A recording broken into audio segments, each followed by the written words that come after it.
Hey everyone, it's Kobe McCool, and today I'm super excited to share with you how we built this studio. To celebrate the completion of the studio, the lovely folks over at FL Studio got in touch, and I'm excited to say that we're going to be running a giveaway, but more on that later on in the video. I'm going to split this video into 3 parts. Part 1 is the actual studio build, which is this video. Part 2 will be a studio tour, going through all of my gear and the setup, and Part 3 will be the acoustic treatment and how I made the acoustic panels. So if you want to get the notifications when those videos are released, or you want to find out more about the giveaway, then please do hit that subscribe button and click that notification bell and you will be one of the first to find out. This studio build was definitely one of the coolest things I think I have done so far in my life. I want to go into decent detail about how we put this all together because there were loads of things that I learned throughout this process. And if you're watching this and you're about to put a studio together or you have it in mind for the future, then I really hope that this will help. It's quite a fascinating little journey, so you might want to get your popcorn and a couple of snacks and come along with me from the start to the finish. Please do check the description of this video because I've linked everything that I felt was valuable that I wish I had access to before we started this build, with links to all the materials we got, the helpful YouTube videos, literally everything I could think of. It's in that Google Drive document linked in the description. But if you do have any questions, then leave them in the comments or send me a message on my Instagram. Since I moved into the studio, it's literally been a dream come true, and I really hope that this helps all you other musical people out there realize yours. So let's go.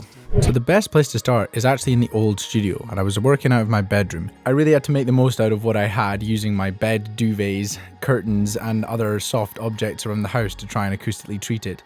I had a lot of really high quality experiences in that room, and I'm gonna miss it for sure, but in the name of high quality audio, it was definitely time for an upgrade. First tip of the video, if you're gonna build a studio outside in the middle of nowhere in Scotland, it's definitely a good idea to start in the middle or the beginning of summer. Before we started building anything, I wanted to be sure that we had the dimensions correct. Using this calculator, I could test for dimensions that would fit the space that we had available, but would also give me a nice level acoustic response because of well-balanced room modes. Now there are some great explanations of the science of this, which I will link in the Google Drive document for anybody who wants to dive deep. But for anyone who's happy with an oversimplification, here are the basics that really helped. You want to avoid dimensions that are even multiples of each other so that you reduce the chance of those mischievous waves stacking up or cancelling each other out. The slow-mo guys have a brilliant demonstration of what can happen when waves stack together. Whoa! Whoa!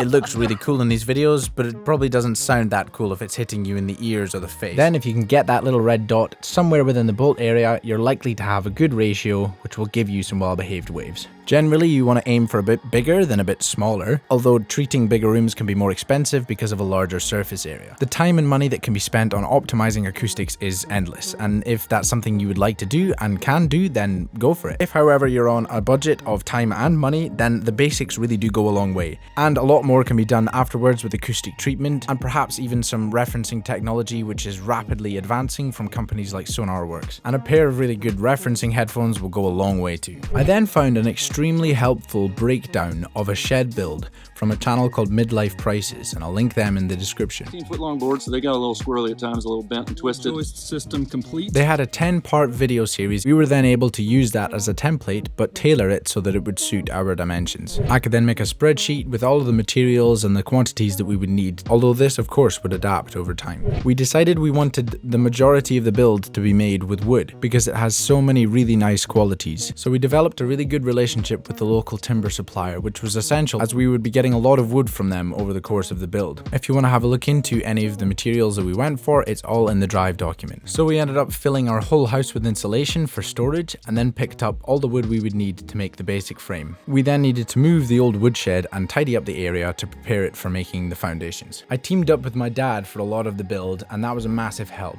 along with my siblings, my brother and sister, and I even managed to convince my mum to help me with the interior later on. There were also some helping hands from some close family friends, and I cannot thank everybody enough. It was truly awesome. We had an enormous amount of measuring, cutting and drilling to do throughout this whole build, so measure twice and cut once was really an important philosophy, and the aim was to get everything within the millimeter. The floor, walls and roof were all built in a very similar way, with a combination of pine wall studs, OSB sheets and plywood. We then filled each with some rock wool insulation, and I strained my brain with some primary school maths to try and calculate how to get the insulation to fit within the gaps that we put for the wall studs, but also to fit relatively well well to minimize the number of cuts that we needed to do on our OSB sheets. Thankfully, we had some beautiful weather to try and keep my mind relatively peaceful and not drive myself insane trying to figure it all out. The time lapses make everything look like it came together really quickly and smoothly with very little effort, but actually this is real time how slowly everything would come up, and it took a lot of grind and effort to try and get it all accurate and done properly. The weather, although it was very beautiful, at times was also very challenging. As we were trying to pick up the walls, some massive gusts of wind came along, and I was very worried at one point that they were going to get blown away. 12, 12 is 24, and 310, so 334. You said 320.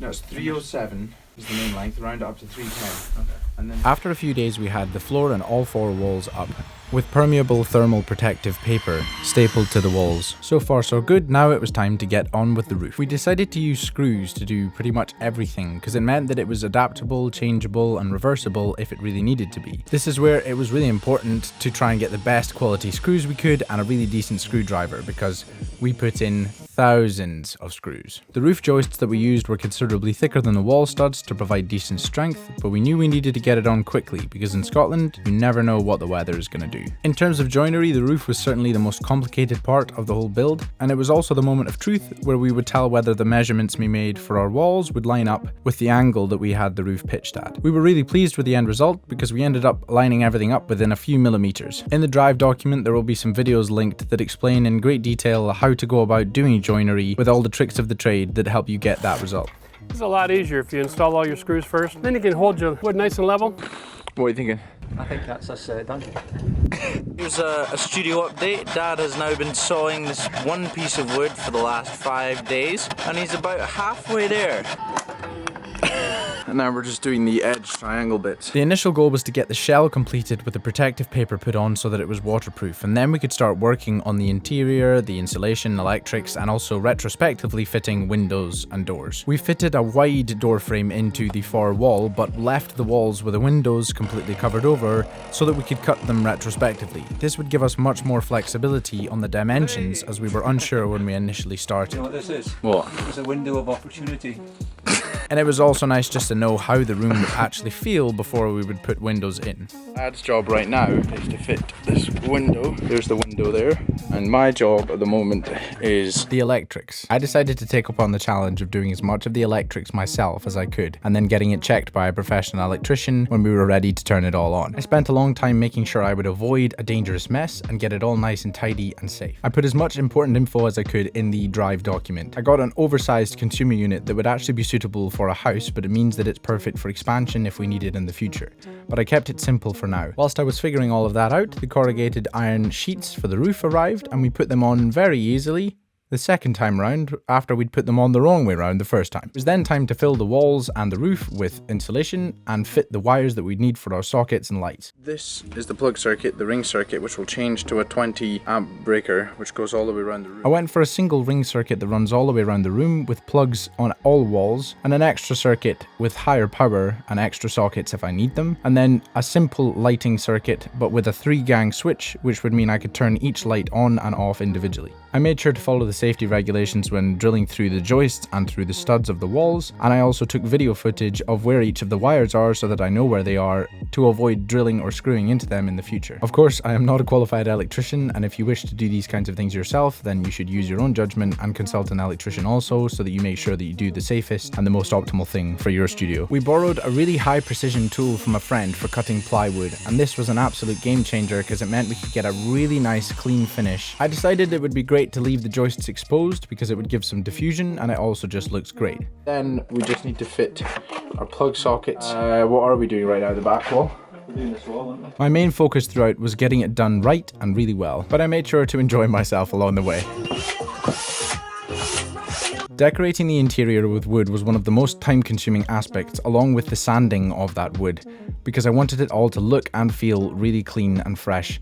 and it was always very tempting to literally cut corners, but it felt so much better to go the extra mile and end up with a pristine finish. It also helped having my dad there to spur us both on when things were getting tired and slow. This whole build was an incredible training ground for perseverance and discipline, because during these moments it felt like it was going to go on forever. But looking back now, I can't believe how quickly it all came together. During the moments when my motivation to go the extra mile was limited, I just had to really focus on my breath and deep breaths through my nose, which actually made a really big difference, and also reminding myself that you only have to get it right once, and then it is done for life. I spent what felt like an eternity with my hands above my head, holding a tiny little sander to try and get these beams from being yellow to nice white. Retrospectively, it would have been good if I'd maybe done this before we put them up on the roof, but you live and learn. I realized very early on that when building something like this, you can't afford to be a perfectionist with your plans because they're always going to change. As ever, it's a perfect balancing act between making sure you've done enough thinking beforehand and that you also just get on with it and get it done.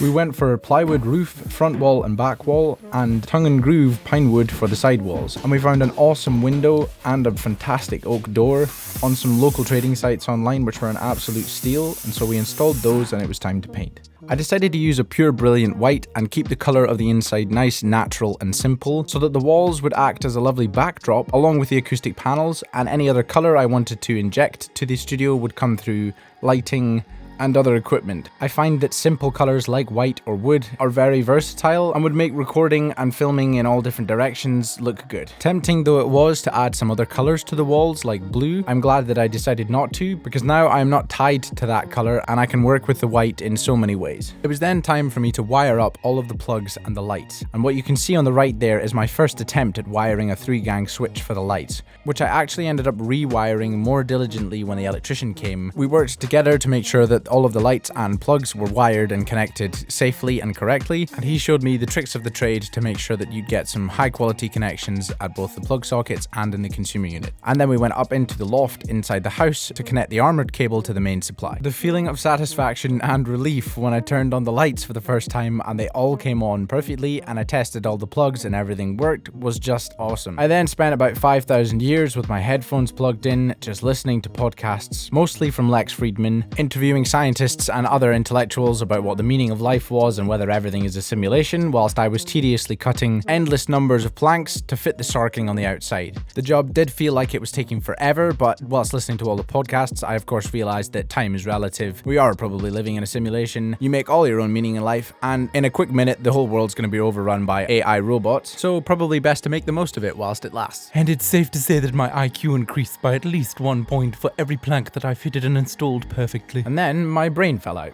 But the sarking looked great and I was really happy with it. So, can you pretend to be an acoustic panel?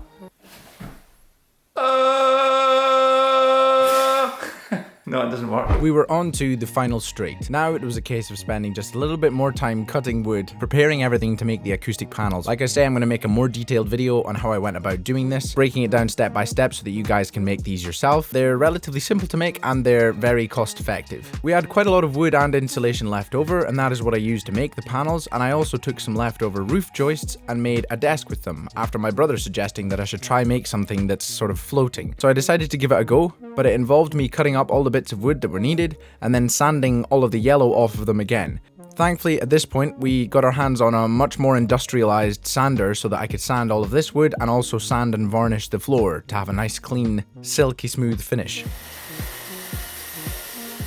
I didn't really have any idea what I was doing here with the desk. I kind of just made it up as I went along, but I'd learned a lot from building everything else, and I was definitely in that frame of mind, and I was actually really happy with what I ended up. I will go into more detail on the desk and all of the setup in the setup video. And that was that. I was ready to move down into the studio, although not before listening to one more sentimental song in the bedroom studio.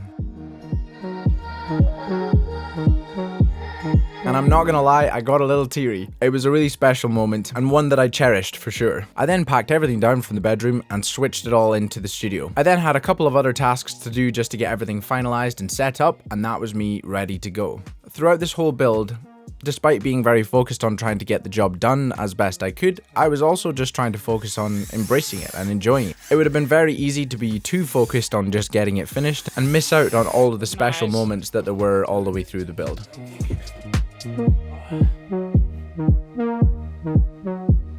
And speaking of special moments, right as we'd finished up, This was the sunset I recorded on that last day before moving in. It's been a beautiful journey so far, and it's an incredible space to work in. I'm so grateful to have the space, and I can't wait to share some music with you all. There's quite a bit of exciting stuff on the way, starting off with the studio tour video and the acoustic panel video. And in that studio tour video, which should be coming next Saturday, I will be starting the giveaway with FL Studio. We will be giving away not 1, not 2, but 3 copies of FL Studio to some lucky winners. So I'm excited to share that and more with you all in the future. Now, I must say, one of the coolest things about the studio isn't just making music in there, it's also finishing up for the day, looking up and seeing the stars of the Milky Way dance above me, and reminding me of how crazy and wonderful this universe is. Thanks for watching, I'll see you in the future. Bye!